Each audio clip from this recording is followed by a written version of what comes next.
বিভিন্ন ক্ষেত্রে অন্তর্বর্তীকালীন সরকার নিরপেক্ষ থাকতে পারছে না অভিযোগ করে বিএনপি মহাসচিব মির্জা ফখরুল ইসলাম আলমগীর বলেছেন, এই ধারা চলতে থাকলে নির্বাচনের সময় নিরপেক্ষ সরকার প্রয়োজন হতে পারে।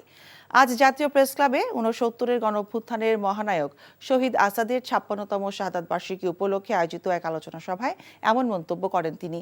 বলেন, প্রশাসন এখনও পূর্বের ভূমিকায় আছে, তবে অন্তর্বর্তীকালীন সরকার নিরপেক্ষ থেকে সংকট মোকাবেলা করবে বলেও আশা প্রকাশ করেন বিএনপি মহাসচিব।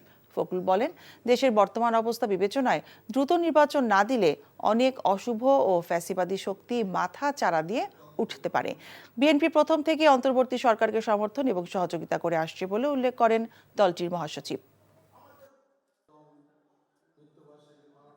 অন্তর্বর্তীকালীন সরকার যদি নিরপেক্ষ না থাকে, তাহলে একটা নিরপেক্ষ সরকার দরকার হবে নির্বাচনের সময়। আমি কথা বলেছি, কারণ আছে। কারণ যে আমরা দেখি যে বেশ কিছু বিষয়ে অন্তর্বর্তীকালীন সরকার নিরপেক্ষতা পালন করতে পারছেন না।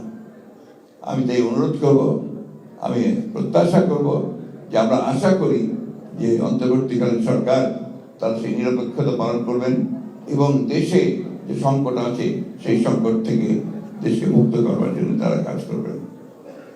যমুনা ইলেকট্রনিক্সের সুপার এক্সচেঞ্জ অফারে 1-এর ভিতর 3 পুরনো বদলে নতুন নিন। যমুনা ইলেকট্রনিক্স।